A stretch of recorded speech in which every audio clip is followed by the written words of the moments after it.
പെറുവിലെ ചിക്ലായോയിൽ Leo 14 പാപ്പയുടെ പ്രതിമ അനാച്ഛാദനം ചെയ്തു.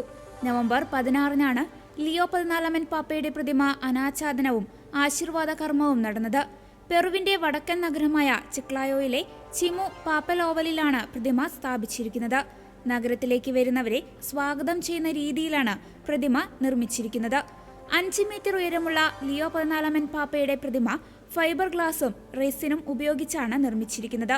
3 മാസമെടുത്താണ് പാപ്പയുടെ ഈ മനോഹര പ്രതിമ ജുവാൻ കാർലോസ് നാനാക്കിയും മറ്റ് 6 കലാകാരന്മാരും ചേർന്ന് ഒരുക്കിയത്. ലിയോ 14 പാപ്പ ചിക്ലായോയിൽ 2014 മുതൽ 2023 വരെ ബിഷപ്പായി സേവനമനുഷ്ഠിച്ചിട്ടുണ്ട്. ഈ പ്രതിമ പോപ്പ് ലിയോ റൂട്ട് എന്ന വിനോദസഞ്ചാര പദ്ധതിയുടെ ഭാഗമാണ്.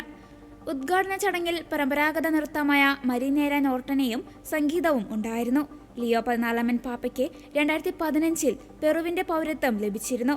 പ്രതിമ സ്നേഹത്തിന്റെയും ഐക്യത്തിന്റെയും സന്ദേശം നൽകിയ പാപ്പയോടുള്ള നന്ദിയുടെ പ്രതീകമാണെന്ന് പ്രാദേശിക നേതാക്കൾ അഭിപ്രായപ്പെട്ടു.